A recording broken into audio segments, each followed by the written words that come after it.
Morning all of you. આજે આપણે ભણીશું સામાજિક વિજ્ઞાન ચેપ્ટર નંબર 4 ભારતનો સાહિત્યિક વારસો. એમાં આપણે આગળ ભાષા અને સાહિત્ય વિશે ચર્ચા કરી. એ ઉપરાંત આપણે પ્રાચીન ભારતીય સાહિત્યની ચર્ચા કરી. એમાં વેદો એટલે કે 4 વેદો કયા કયા, તો ઋગ્વેદ, અથર્વવેદ, યજુર્વેદ અને સામવેદ, એની પણ આપણે ચર્ચા કરી ગયા. આ ઉપરાંત બ્રાહ્મણ ગ્રંથો, એમાં આરણ્યકો, એની ચર્ચા કરી. અને છેલ્લે મધ્યકાલીન સાહિત્ય, એની આપણે ચર્ચા કરતા હતા. તો આગળ આપણે આ પાઠમાં સમજૂતી મેળવીશું. એટલે કે શેની? તો મધ્યકાલીન સાહિત્ય વિશેની. પ્રાદેશિક ભાષાઓ અને તેના સાહિત્યને પ્રાદેશિક શાસકોએ, આપણે કહીએ ને કે જે શાસન કરે જે પ્રદેશમાં, એને શાસકો કહેવાય. તો એ પ્રાદેશિક ભાષાઓ અને તેના સાહિત્યને પ્રાદેશિક જે શાસકો છે એ વેગ આપ્યો, એટલે કે બળ આપ્યો. ભક્તિ માર્ગના સંતોએ લોકોની ભાષામાં, જે ભક્તિ માર્ગના સંતો છે એ લોકોની ભાષામાં ઉપદેશ આપ્યો. એટલે કે આપણે કહીએ ને કે ગુરુ છે એ પોતાના શિષ્યને જેવી રીતે ઉપદેશ આપે, એવી રીતે ભક્તિ માર્ગના જે સંતો છે એ લોકોની ભાષામાં ઉપદેશ આપે છે. તેમાં કબીર જેવા અનેક સંત કવિઓનો પણ સમાવેશ થાય છે. એ વખતે ભોજપુરી અને અવધી હિન્દી ભાષાની મુખ્ય બોલીઓ હતી. એટલે આપણે કહીએ કે કયા સમય, તો જ્યારે એ સંત કવિ કબીર હતા એ સમયગાળા દરમિયાન ભોજપુરી અને અવધી હિન્દી ભાષાની મુખ્ય એવી બોલીઓ હતી. કબીરની રચનાઓ છે એ મુખ્યત્વે સધુકડી બોલી, લોકબોલીમાં છે. કબીરની રચના મુખ્યત્વે સધુકડી લોકબોલીઓમાં, એટલે લોકોની બોલીમાં છે. જેવી રીતે આપણે બોલીએ છીએ ને કચ્છી બોલી, એટલે લોકો વચ્ચે કચ્છી બોલી કરીએ છીએ, એવી રીતે કબીરની રચનાઓ છે, જે કબીરે રચના કરી છે એ રચના છે એ મુખ્યત્વે સધુકડી લોકબોલીમાં છે. તેના દોહરા, એટલે કોના દોહરા? કબીરના દોહરા, એ લોક સાહિત્યનું અંગ બની ગયા છે. મલિક મુહમ્મદ જાયસીએ અવધીમાં પદ્માવત નામનું મહાકાવ્ય લખ્યું છે. એટલે આપણે કહીએ કે મલિક મુહમ્મદ જાયસી નામનો વ્યક્તિ છે એ અવધીમાં, એટલે કે આપણે કહીએ ને અવધ રાજ્ય, આપણે કહીએ અવધ પ્રાંત છે એ અવધમાં, એટલે કે અવધીમાં પદ્માવત, એટલે અવધી એ બોલી છે, એમાં પદ્માવત નામનું મહાકાવ્ય લખ્યું છે. કોણ? મલિક મુહમ્મદ જાયસી. આ ઉપરાંત તુલસીદાસનો પ્રસિદ્ધ એવો ગ્રંથ જે રામચરિતમાનસ છે, આ સમયે અવધીમાં, એટલે કે અવધી ભાષામાં લખાયેલો છે. કયો? તો તુલસીદાસનો પ્રસિદ્ધ ગ્રંથ રામચરિતમાનસ.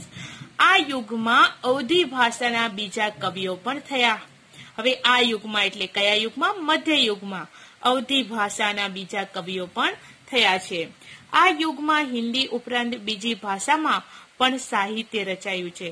હવે આ એટલે મધ્ય યુગમાં હિન્દી ઉપરાંતની બીજી ભાષાઓ છે એમાં પણ સાહિત્ય રચવામાં આવ્યું છે. બંગાળના સુલતાનોના આશ્રય, એટલે કે બંગાળના સુલતાનો છે એના આશ્રય રહીને કૃતિવાસે બંગાળીમાં રામાયણ અને પ્રસિદ્ધ કવિ ચંડીદાસે સેંકડો ગીતો રચ્યા છે. એટલે આપણે કહીએ કે બંગાળના સુલતાનો છે એનો આશરો રહીને કૃતિવાસ છે એ બંગાળીમાં રામાયણ અને પ્રસિદ્ધ એવા કવિ છે જે ચંડીદાસ છે એ સેંકડો, એટલે ઘણા બધા ગીતો રચ્યા છે. બંગાળમાં સંત ચૈતન્યથી ભક્તિ ગીતો લખવાની પરંપરા શરૂ થઈ છે. એટલે આપણે કહીએ કે બંગાળમાં જે સંત ચૈતન્ય હતા એ ચૈતન્યથી ભક્તિ ગીતો લખવાની પરંપરા, એટલે કે એની શરૂઆત થઈ. નરસિંહ મહેતાએ ગુજરાતીમાં અને નામદેવ તથા એકનાથે મરાઠીમાં ભક્તિ ગીતો લખ્યા છે. હવે મિત્રો, ભક્તિ ગીતો છે એ કોણે લખ્યા? તો નરસિંહ મહેતાએ ગુજરાતીમાં લખ્યા અને નામદેવ તથા એકનાથે મરાઠીમાં લખ્યા. જૈનુલબ્દીનના આશ્રયે કાશ્મીરમાં મહાભારત અને રાજતરંગીણી જેવા અનેક સંસ્કૃત ગ્રંથોનો ફારસીમાં અનુવાદ કર્યો છે. એટલે કે આપણે કહીએ કે જૈનુલબ્દીના આશ્રય છે એ કાશ્મીરમાં મહાભારત અને રાજતરંગીણી જેવા અનેક સંસ્કૃત ગ્રંથો, એટલે કે સંસ્કૃતમાં લખાયેલા ગ્રંથો એ ફારસીમાં અનુવાદ કરવામાં આવ્યો છે, એટલે કે ફારસીમાં ભાષાંતર કરવામાં આવ્યો છે. કોનો? તો મહાભારત અને રાજતરંગીણીનો. વિજયનગરના સમ્રાટોના શાસનકાળમાં સંસ્કૃતનો વિકાસ પણ ચાલુ રહ્યો છે. આમ છતાં આ યુગ છે એ તેલુગુ સાહિત્યના વિકાસનો મહત્વપૂર્ણ કાળ છે. તેલુગુ આપણે કહીએ ને, તેલુગુ, મલયાલમ, તમિલ, એવી બધી ભાષાઓ છે એ સાહિત્યના વિકાસનો મહત્વપૂર્ણ એવો કાળ છે. વિજયનગરનો મહાન સમ્રાટ કૃષ્ણદેવ રાય છે એ તેલુગુ અને સંસ્કૃતના લેખક હતા. મિત્રો, તેલુગુ અને સંસ્કૃતના લેખક કોણ હતા? તો સમ્રાટ કૃષ્ણદેવ રાય. તેમણે આમુક્ત માલ્યદા ગ્રંથની પણ રચના કરી છે. કોણે? તો કૃષ્ણદેવ રાય. મુઘલ શાસન દરમિયાન વાસ્તુકલા અને અન્ય કલાઓની સાથે સાહિત્યનો પણ વિકાસ થયો છે. પ્રથમ મુઘલ બાબરે તુર્કી ભાષામાં તુજુકે બાબરી નામે આત્મકથા લખી. મિત્રો, આપણે કહીએ કે તુજુકે બાબરી એ કઈ ભાષામાં, એટલે કે આપણે કહીએ કે પ્રથમ મુઘલ બાબર છે એ તુર્કી ભાષામાં કઈ આત્મકથા લખી? તો તુજુકે બાબરી, જેનું ફારસીમાં બાબર નામથી ભાષાંતર કરવામાં આવ્યું છે, એટલે કે આપણે કહીએ અનુવાદ કરવામાં આવ્યું છે. જેનું એટલે કોનું? તો તુજુકે બાબરી છે એ આત્મકથા લખી છે. આપણે કહીએ ને બાબરે, એ તુજુકે બાબરી આત્મકથા લખી છે. એ આત્મકથાનું ફારસીમાં, એટલે કે આપણે કહીએ ફારસી ભાષામાં બાબર નામથી ભાષાંતર કરવામાં આવ્યું. હુમાયુની બહેન એ કોણ હતી? તો ગુલબદન હતી. એ ગુલબદન બેગમ છે એ હુમાયુનામાં લખ્યું છે. જહાંગીરે તુજુકે જહાંગીરી નામની પોતાની આત્મકથા લખી છે. મિત્રો, તુજુકે જહાંગીરી નામની આત્મકથા કોણે લખી છે? તો જહાંગીરે. ઔરંગઝેબ પણ સિદ્ધ હસ્તક એવા લેખક હતા. ઔરંગઝેબ પણ એ લેખક હતા. છેલ્લો મુઘલ સમ્રાટ બહાદુર શાહ જફર પણ એક ઉર્દુ કવિ હતો, એટલે કે ઉર્દુ ભાષાના કવિ હતા. કોણ? તો મુઘલ સમ્રાટ બહાદુર શાહ જફર. તુલસીદાસ અને સુરદાસ આ યુગમાં હિન્દી ભાષાના એવા મહાન સાહિત્યકારો થઈ ગયા છે. કવિ કેશવદાસે પ્રેમ અને વિરહના વિષય ઉપર સાહિત્ય પણ રચ્યું છે. રહીમના દોહરા, એટલે આપણે કહીએ કે રહીમના દોહા દેશના ઘણા બધા ભાગોમાં આજે પણ પ્રસિદ્ધ થયા છે. આ સમયે ફારસી ભાષામાં પણ અનેક નોંધપાત્ર એવા પુસ્તકો લખાયા છે. અબુલ ફજલે આયને અકબરી અને અકબરનામા લખ્યું. હવે મિત્રો, અબુલ ફજલે શું લખ્યું છે? કયા પુસ્તકો લખ્યા છે? તો આયને અકબરી અને અકબરનામા એ પુસ્તકો અબુલ ફજલે લખ્યા છે. આયને અકબરીમાં ભારતીય રીતિ રિવાજો, શિષ્ટાચારો, ધર્મદર્શન, આર્થિક સ્થિતિ અને જીવનના લગભગ તમામ પાસાઓનું વિસ્તૃત વર્ણન કરવામાં આવ્યું છે. જે અબુલ ફજલે આયને અકબરી લખ્યું છે એમાં ભારતીય રીતિ રિવાજો, પછી આર્થિક સ્થિતિ, જીવનના તમામ એવા પાસા છે એનું વિસ્તૃત વર્ણન છે એ અબુલ ફજલે પોતાના પુસ્તકો એટલે કે આયને અકબરીમાં કર્યું છે. એક ઐતિહાસિક કૃતિ તરીકે આ ગ્રંથ ઘણો જ મૂલ્યવાન છે. અબુલ ફજલનો ભાઈ ફૈજી ફારસી, એટલે આપણે કહીએ કે અબુલ ફજલ છે એનો ભાઈ ફૈજી છે એ ફારસી ભાષાનો એક મહાન કવિ હતો. તેણે અનેક સંસ્કૃત ગ્રંથોના ફારસીમાં અનુવાદ એટલે કે ભાષાંતરો કર્યા છે. અકબરે તો મહાભારત, રામાયણ, અથર્વવેદ, ભગવદ્ ગીતા અને પંચતંત્ર જેવા ગ્રંથોના અનુવાદ કરવા માટે એક અલગ ખાતાની સ્થાપના કરી છે. મિત્રો, અકબરે એ પોતાના ગ્રંથો છે એ અનુવાદ કરવા માટે એક અલગ ખાતાની સ્થાપના કરી. એ કયા કારણે? તો આપણે કહીએ કે અકબર છે એ મહાભારત, રામાયણ, અથર્વવેદ, ભગવદ્ ગીતા અને પંચતંત્ર આ પાંચે જેવા ગ્રંથો છે એનું ભાષાંતર કરવા માટે તે અલગ પ્રકારે એ ખાતાની સ્થાપના કરી, અલગ ખાતો સ્થાપ્યો. અકબરના સમયમાં ઇતિહાસના ઘણા એવા ગ્રંથો પણ લખાયા છે. મધ્યયુગની સૌથી મહત્વની ઘટના છે એ ઉર્દુ ભાષાના જન્મની છે. એટલે કે ઉર્દુ ભાષાનો જ્યારે જન્મ થયો, ઉર્દુ ભાષા જ્યારે શરૂઆત થઈ તે વખતે મધ્યયુગની સૌથી મહત્વની ઘટના એ ઉર્દુ ભાષા છે. આ નવી ભાષા સાહિત્યની દ્રષ્ટિએ સૌથી સમૃદ્ધ, આગળ અને એવી અન્ય આધુનિક ભાષાઓની હરોળમાં આવી ગઈ છે. કઈ ભાષા? ઉર્દુ ભાષા. આ ભાષામાં વલી, મિરદર્દ, મિર્તકી મીર, નજીર અકબરાબાદી, અસદુલ્લા ખાન, ગાલિબ જેવા મહાન કવિઓ થયા. એટલે આપણે કહીએ કે ઉર્દુ ભાષાના એ બધા કવિઓ છે એ મહાન કવિઓ તરીકે થઈ ગયા, જેમ કે મિરદર્દ, મિર્તકી મીર, વલી, નજીર અકબરાબાદી એ વગેરે એ મહાન કવિઓ ઉર્દુના થઈ ગયા.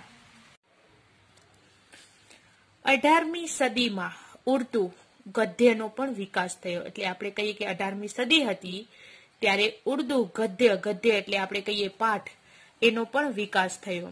સંસ્કૃતના મોટા ભાગના ઐતિહાસિક ગ્રંથોનું ઉર્દુમાં ભાષાંતર થવા લાગ્યું. હવે આપણે કહીએ કે સંસ્કૃતના એવા મોટા ભાગના ઐતિહાસિક ગ્રંથો છે એ ગ્રંથોનું ઉર્દુમાં ભાષાંતર થવા લાગ્યું. તદુપરાંત ઉર્દુમાં અનેક મૌલિક ગદ્ય ગ્રંથો એટલે કે પાઠ આધારિત જે ગ્રંથો હતા એ પણ તૈયાર થયા ઉર્દુમાં, જેમાં મુહમ્મદ હુસેન આઝાદનો દરબારે અકબરી મહત્વનો ગ્રંથ ગણાય છે. હવે એમાં મૌલિક ગદ્ય ગ્રંથો તૈયાર થયા, જેમાં મુહમ્મદ હુસેન આઝાદનો આપણે કહીએ એ ગ્રંથ એ મહત્વનો હતો, જેનું નામ છે દરબારે અકબરી. હવે જોઈએ ભારતની પ્રાચીન એવી વિદ્યાપીઠો, એટલે ભારતની જૂની વિદ્યાપીઠો. એમાં પહેલું છે નાલંદા વિદ્યાપીઠ. બિહારના પટણા જિલ્લાના બડગાંવ નામના ગામ પાસે, એટલે કે બડગાંવ નામનું ગામ છે એ પાસે પ્રાચીન જૂની નાલંદા વિદ્યાપીઠ આવેલી છે, જે ભારતીય સંસ્કૃતિમાં બૌદ્ધ અને જૈન પરંપરામાં નાલંદાનું મહત્વ ઘણું છે. આપણે કહીએ કે એ બિહારના પટણા જિલ્લામાં આવેલી છે. કયા ગામમાં? તો આપણે કહીએ કે બડગાંવ નામનું ગામ છે, અહીંયા જૂની નાલંદા વિદ્યાપીઠ આવેલી છે. આ ચિત્ર દેખાય છે એ છે જૂની નાલંદા વિદ્યાપીઠનો. હવે એ ભારતીય સંસ્કૃતિમાં બૌદ્ધ અને જૈન પરંપરામાં એનું મહત્વ ઘણું છે આ નાલંદાનું. આ પ્રાચીન એટલે જૂની વિદ્યાપીઠમાં મહાવીર સ્વામીએ 14 ચાતુર્માસ કર્યા હોવાથી આ સ્થળ જૈન તીર્થ પણ બન્યું હતું. હવે આપણે કહીએ કે જૈનોના એવા સ્વામી કોણ છે? મહાવીર સ્વામી. તો એ 14 ચાતુર્માસ કર્યા, એટલે કે 14 વખત એ માસ એટલે મહિના રહ્યા એટલે કર્યા હોવાથી આ સ્થળ જૈન ધર્મ પણ બન્યું હતું. 5મી સદીમાં કુમારગુપ્તે અહીં એક વિહાર બંધાવેલો હતો. એટલે આપણે કહીએ કે 5મી સદી હતી ત્યારે કુમારગુપ્ત નામનો રાજા છે એ અહીંયા એક વિહાર બંધાવેલો, એટલે કે વિસામો આપણે કહીએ ને કે ત્યાં આપણે બેસી શકીએ, કે અહીંયા વિહાર કરી શકીએ. ત્યાર પછી નાલંદાની પ્રસિદ્ધિમાં વધારો થતો ગયો. એટલે આપણે કહીએ કે એ નાલંદા વિદ્યાપીઠ છે એ આગળ વધતો, એટલે કે એમાં આગળ વધારો થતો ગયો. ત્યાં હજારો હસ્તલિખિત ગ્રંથોના અમૂલ્ય એવા ભંડારો હતા.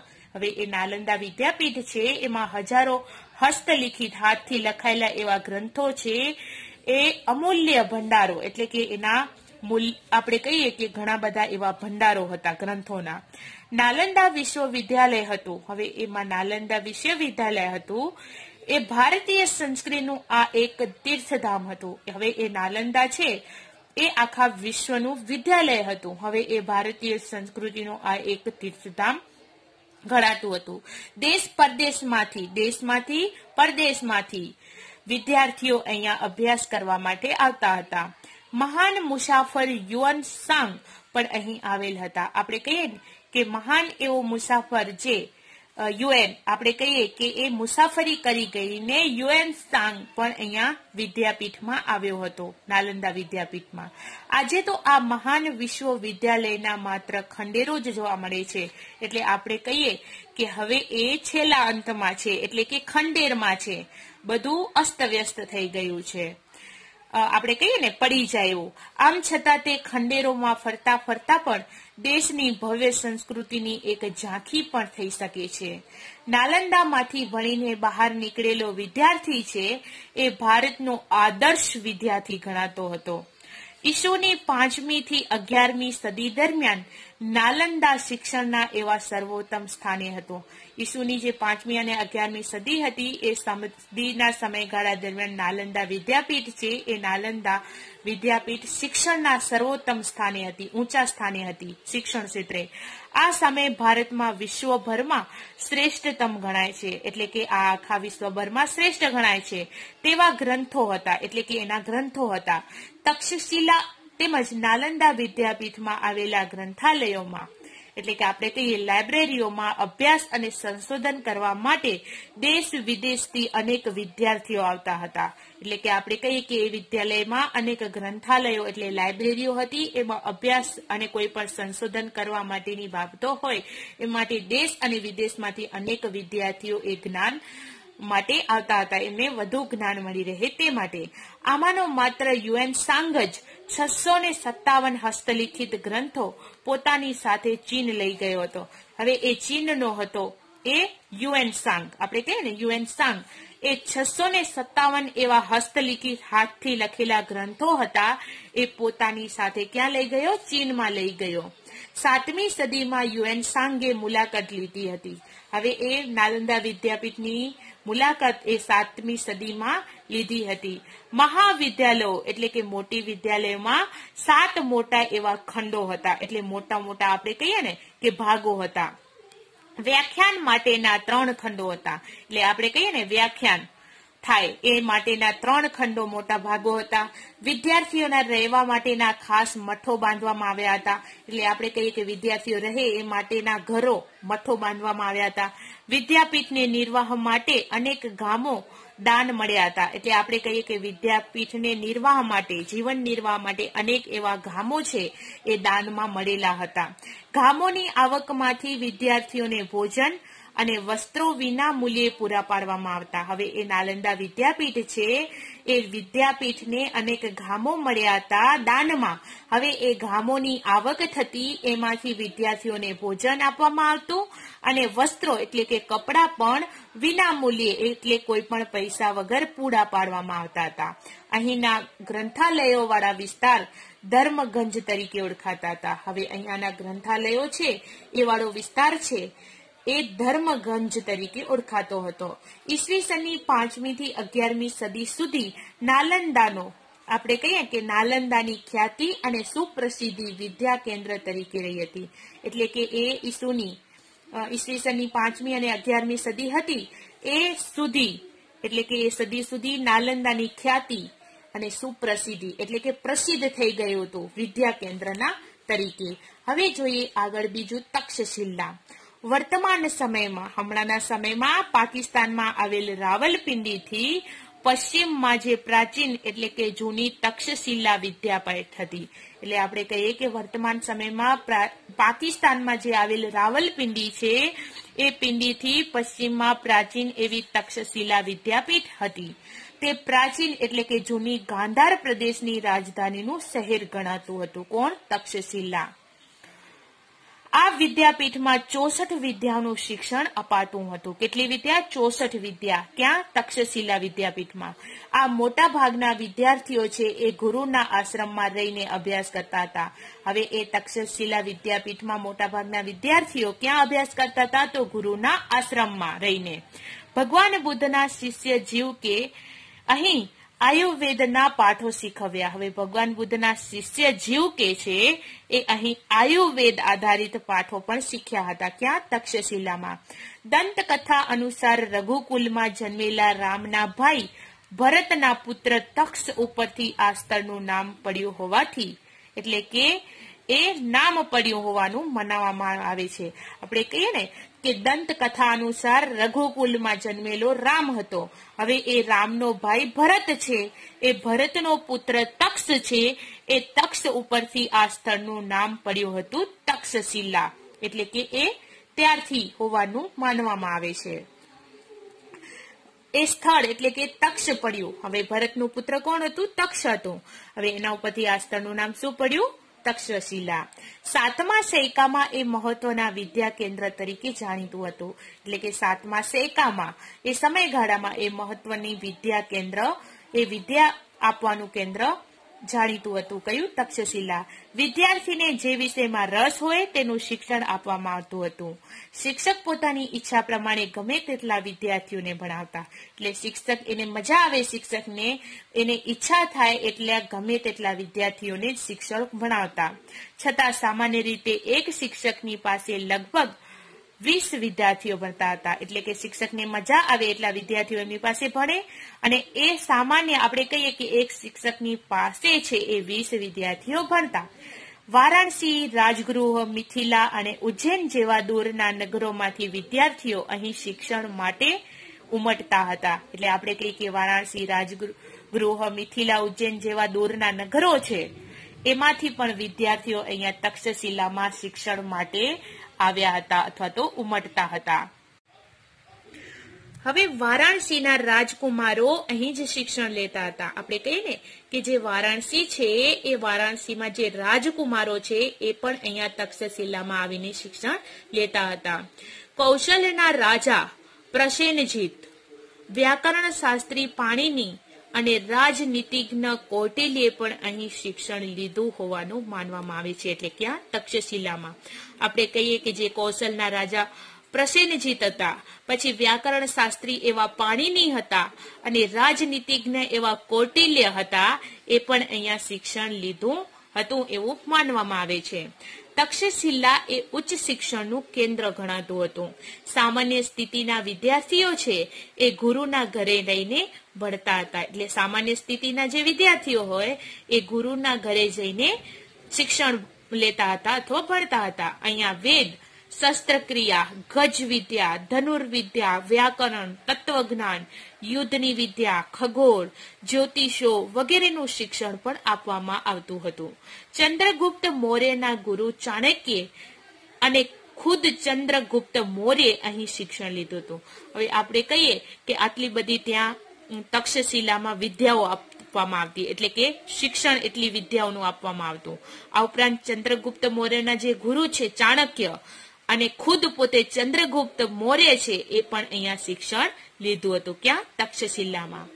5મી સદીની શરૂઆતમાં ચીનના ફાયાને આ સ્થળની મુલાકાત લીધી હતી. એટલે 5મી સદીની શરૂઆત થઈ એ શરૂઆતમાં ચીનના જે ફાયા છે આ સ્થળની મુલાકાત લીધી હતી. એટલે કયો સ્થળ? તો આપણે કહીએ તક્ષશિલા. હવે ત્રીજી વિદ્યાપીઠ છે વારાણસી, જે ક્યાં આવેલી છે? કાશી. વારાણસી યાત્રાધામ તરીકે પણ પ્રસિદ્ધ છે. ઈસવીસન પૂર્વે 7મા સૈકામાં તે ભારતનું એવું પ્રસિદ્ધ વિદ્યા કેન્દ્ર હતું. ઉપનિષદ કાળમાં તે આર્ય સંસ્કૃતિ અને ધર્મના કેન્દ્ર તરીકે પણ વિકાસ થયો હતો. એના રાજા અજાત શત્રુ એ ઉપનિષદ કળામાં એક તત્વજ્ઞાની અને વિદ્યાના એવા પોષક હતા. એટલે ક્યાંના રાજા? તો આપણે કહીએ કે ત્યાં વારાણસીના. વ્યાસ સંહિતામાં મહર્ષિ વેદ વ્યાસનો આશ્રમ અહીં હોવાનો ઉલ્લેખ મળે છે. એટલે કે વ્યાસ સંહિતાના મહર્ષિ એવા વ્યાદવેશ છે એનો આશ્રમ પણ અહીંયા વારાણસી એટલે કે કાશીમાં હોવાનો ઉલ્લેખ મળી આવ્યો છે. ભગવાન બુદ્ધે પોતાના મતના પ્રચાર અને પ્રસાર માટે વારાણસી પર પસંદગી ઉતારી હતી. એટલે આપણે કહીએ કે ભગવાન બુદ્ધ છે એ પોતાના મતના એટલે કે એના મત પ્રમાણે કે પ્રચાર અને પ્રસાર માટે વારાણસી છે એની પસંદગી કરી હતી. આદિ શંકરાચાર્ય જેવા સમર્થ તત્વજ્ઞે તેમના વેદાંતના નૂતન સિદ્ધાંતની સ્વીકૃતિ માટે કાશી જવું પડ્યું હતું. એટલે કે આદિ શંકરાચાર્ય છે એ તત્વજ્ઞાનનું શિક્ષણ, આ ઉપરાંત વેદાંતના એવા નૂતન સિદ્ધાંતો છે એની સ્વીકારે એવી કૃતિઓ માટે તેને કાશી જવું પડ્યું હતું. શેના માટે? શિક્ષણ માટે. ક્યાં? વારાણસી. ચૈતન્ય મહાપ્રભુ અને પુષ્ટિ માર્ગના પ્રવર્તક વલ્લભાચાર્ય છે એ પણ પોતાના વૈષ્ણવ સંપ્રદાયોની પ્રતિષ્ઠા અહીં જ મેળવી હતી. આપણે કહીએ કે ચૈતન્ય મહાપ્રભુ છે અને પુષ્ટિ માર્ગના એવા પ્રવર્તક વલ્લભાચાર્ય છે એ પણ પોતાના વૈષ્ણવ સંપ્રદાય એટલે કે આ બંનેનું સંપ્રદાય કયું હતું? વૈષ્ણવ. હવે એ વૈષ્ણવ સંપ્રદાયોની પ્રતિષ્ઠા, મોભો, માનપાન આગળ વધવું હોય તો એ પણ શિક્ષા મેળવવા અહીં જ આવતા હતા. આપણે કહીએ કે પ્રતિષ્ઠા પણ અહીંયા જ મેળવી હતી. પંજાબના વિદ્વાન કુટુંબોએ સ્થળાંતર કરવું પડ્યું. હવે પંજાબના વિદ્વાન કુટુંબો છે એ સ્થળાંતર કર્યું ત્યારે તેઓ મુખ્યત્વે કાશી અને થોડા પ્રમાણમાં કાશ્મીર જઈને વસ્યા હતા. આપણે કહીએ કે પંજાબના જે વિદ્વાન હતા એક જગ્યાએથી બીજે જગ્યાએ જાય તો તેને સ્થળાંતર કહેવાય, એટલે એ સ્થળાંતર કર્યું હતું ત્યારે તેઓ મુખ્યત્વે કાશી અને થોડા પ્રમાણમાં કાશ્મીર પણ જઈને વસ્યા હતા. અને રાજાના રાજકુમારો પણ અહીંયા ઉચ્ચ શિક્ષણ માટે આવતા હતા. આપણે કહીએ કે અન્ય એવા રાજાઓ એના રાજકુમારો એટલે કે છોકરાઓ અહીંયા ઉચ્ચ શિક્ષણ મેળવવા માટે વારાણસી એટલે કે કાશી આવતા હતા. સમ્રાટ અશોકના આશ્રયથી વારાણસીનો સારનાથ મઠ પ્રસિદ્ધ વિદ્યાધામ બન્યો. હવે સમ્રાટ અશોકના આશ્રયથી વારાણસીનો જે સારનાથ મઠ છે એ પ્રસિદ્ધ વિદ્યાધામ એટલે કે વિદ્યા પ્રાપ્ત કરવા માટેનું ધામ બન્યો. હવે આપણે કહીએ કે કેટલાક બ્રાહ્મણો છે આપણા બાજુના, તો એ પણ પોતાની વિદ્યા મેળવવા માટે, સંસ્કૃતના શ્લોકો મેળવવા માટે, શિક્ષણ મેળવવા માટે, શિક્ષણ વિદ્યા પ્રાપ્ત કરવા માટે ક્યાં જાય છે? કાશી ભણવા માટે જાય છે. હવે જોઈએ ચોથું, વલ્લભી વિદ્યાલય. ઈસવીસનના 7મા શતકમાં ગુજરાતનું આ વિદ્યાધામ અતિ પ્રસિદ્ધ શિક્ષણ કેન્દ્ર હતું. એટલે કે ઈસવીસનની જે 7મો શેકો હતો એમાં ગુજરાતનું આ વિદ્યાપીઠ એટલે કે વલ્લભી વિદ્યાધામ છે એ અતિ પ્રસિદ્ધ શિક્ષણ માટેનું કેન્દ્ર હતું. વલ્લભીને વિશાળ એટલે કે મોટી અને અત્યંત એવી પ્રસિદ્ધ વિદ્યાધામ બનાવવામાં મૈત્રક વંશના જે તાત્કાલિક શાસકો હતા અને નાગરિકોનો મોટો ફાળો હતો. શેમાં? તો એ વિદ્યાધામ બનાવવામાં. 7મી સદીમાં ભિક્ષુ વિદ્યાર્થીઓ રહેતા હતા. વલ્લભી ત્યારે બૌદ્ધ મતના હિનયાન પંથનું કેન્દ્ર ગણાતું હતું. એટલે આ વલ્લભી વિદ્યાપીઠ છે ત્યારે બૌદ્ધ ધર્મના જે મતના હિનયાન પંથ એટલે કે એ રસ્તાનું કેન્દ્ર ગણાતું હતું. 7મા શતકની મધ્યમાં પ્રસિદ્ધ બૌદ્ધ વિદ્વાનો છે એ સ્થિરમતી અને ગુણમતી એ વલ્લભીના અગ્રણી આચાર્યો હતા. એટલે આપણે કહીએ કે 7મા શેકાની મધ્યમાં જે પ્રસિદ્ધ એવા બૌદ્ધ વિદ્વાનો હતા એ વિદ્વાનોના નામ આપણે કહીએ કે એ વિદ્વાનો સ્થિરમતી અને ગુણમતી હતા. એ વલ્લભીના અગ્રણી આચાર્યો હતા. દૂર દૂરના ગંગા યમુનાના મેદાન વિસ્તારમાંથી વિદ્યાર્થીઓ અહીંયા ઉચ્ચ અભ્યાસ માટે આવતા હતા. ચીની પ્રવાસી ઇત્સિંગે નોંધ્યું છે કે વલ્લભી પૂર્વ ભારતની પ્રસિદ્ધ એવી શિક્ષણ સંસ્થા નાલંદા સાથે સ્પર્ધા કરતી. આપણે આ કહીએ કે ચીન દેશનો જે પ્રવાસી આવ્યો હતો ઇત્સિંગ એ એવું નોંધી ગયો છે કે વલ્લભી એ પૂર્વ ભારતની પ્રસિદ્ધ એવી એટલે કે વલ્લભી વિદ્યાલય છે એ પૂર્વ ભારતની પ્રસિદ્ધ એવી શિક્ષણ સંસ્થા છે જે નાલંદા સાથે સ્પર્ધા કરતી હતી, ભાગ લેતી હતી. વલ્લભી એક રાજધાની અને આંતરરાષ્ટ્રીય બંદર હતું. હવે વલ્લભી એક રાજધાની હતી અને આંતરરાષ્ટ્રીય બંદર પણ હતું. ઈસવીસન 480 થી ઈસવીસન 775 સુધી વલ્લભીના શાસક મૈત્ર રાજવીઓ પણ વિદ્યા અને વિદ્યાપીઠના મહાન આશ્રયદાતાઓ હતા. એટલે કે આપણે કહીએ કે વલ્લભીના જે શાસક મૈત્ર રાજવીઓ હતા એ વિદ્યા અને વિદ્યાપીઠના મહાન એવા આશ્રયદાતાઓ પણ હતા. એ બાબતની નોંધ લેવી પડે કે મૈત્રક વંશના જે રાજવીઓ હતા એ બૌદ્ધ નહોતા, એ સનાતની હતા. કેવા હતા? એ મૈત્રક વંશના રાજવીઓ બૌદ્ધ નહોતા પણ કેવા હતા? સનાતની હતા. છતાં આ સંસ્થાને મદદ પણ કરતા હતા. એટલે કોને? વલ્લભી વિદ્યાલયને, વિદ્યાપીઠને. ઈસવીસન 775 આરબોએ આક્રમણ કર્યું અને મૈત્રકો પરાજિત થયા. હવે આપણે કહીએ કે એ આરબો આક્રમણ કર્યું ત્યારે તો 775 અને મૈત્રકો વંશના જે છે લોકો એ પરાજિત થયા અને વિદ્યાપીઠ છે એ બંધ થઈ ગઈ. એટલે કઈ વિદ્યાપીઠ? વલ્લભી વિદ્યાપીઠ. કોના કારણે? તો એ આરબોએ 775 આક્રમણ કર્યું અને મૈત્રકો પરાજિત થયા એના કારણે. અહીં પ્રસિદ્ધ વિદ્વાનોના નામ દરવાજા પર લખવામાં આવતા. અહીં પ્રસિદ્ધ એવા વિદ્વાનો હતા એના નામ એટલે કે વલ્લભી વિદ્યાપીઠના દરવાજા ઉપર લખવામાં આવતા. વિદ્વાનો રાજસભામાં પોતાનું પાંડિત્ય દાખવીને રાજતંત્રમાં ઊંચા અધિકારો પણ એટલે કે હકો પણ પ્રાપ્ત કરતા હતા. આ જાણીતી વિદ્યાપીઠ હતી. એટલે કઈ? તો વલ્લભી વિદ્યાપીઠ. અને જ્ઞાનની આરાધના તથા તેમની વિશિષ્ટ પ્રકારની એવી શિક્ષણ પ્રણાલીને કારણે ભારતમાં જ નહીં પરંતુ તે સમયમાં આખા વિશ્વમાં તે પ્રસિદ્ધ થઈ હતી. કઈ વિદ્યાપીઠ? તો વલ્લભી વિદ્યાપીઠ. આ વિદ્યાપીઠમાં દેશ પરદેશથી અભ્યાસ કરવા માટે વિદ્યાર્થીઓ આવતા હતા. સાચા અર્થમાં તે આંતરરાષ્ટ્રીય વિદ્યાપીઠ હતી, એટલે કે બધાની આંતરરાષ્ટ્રીય ક્ષેત્રની વિદ્યાપીઠ હતી. એમાં લગભગ પ્રત્યેક વિદ્યા શાખાઓનું પણ શિક્ષણ અપાતું હતું. અલગ અલગ બધી શાખાઓનું શિક્ષણ અપાતું. આ બધી જ વિદ્યાપીઠમાં નિભાવ રાજા અને એવા શ્રેષ્ઠીઓ હતા એ આપેલા દાનમાંથી થતો. એટલે કે એનો નિભાવ આપણે કહીએ ને, એ બધી વિદ્યાપીઠમાં નિભાવ આપણે કહીએ કે એ છોકરાઓ જે ભણતા હોય એનો ખર્ચો બધો આપણે કહીએ ખાવાનો, પહેરવાનો, કપડાનો, એ નિભાવ આખો રાજાઓ અને જે શ્રેષ્ઠીઓ હતા એ દાનમાં રૂપિયા આપ્યા હતા, એનાથી એ દાનથી એ ચાલતો હતો. હવે આ હકીકત તે સમાજની પણ વિદ્યા પ્રત્યેની પ્રીતિ અને નિષ્ઠા દર્શાવે છે. ભારતીય વિદ્યા, કલાઓ અને જ્ઞાન વિજ્ઞાનનું શિક્ષણ આપતી એ વિશ્વવિખ્યાત, આખા વિશ્વભરમાં એવી પ્રખ્યાત યુનિવર્સિટીઓ છે.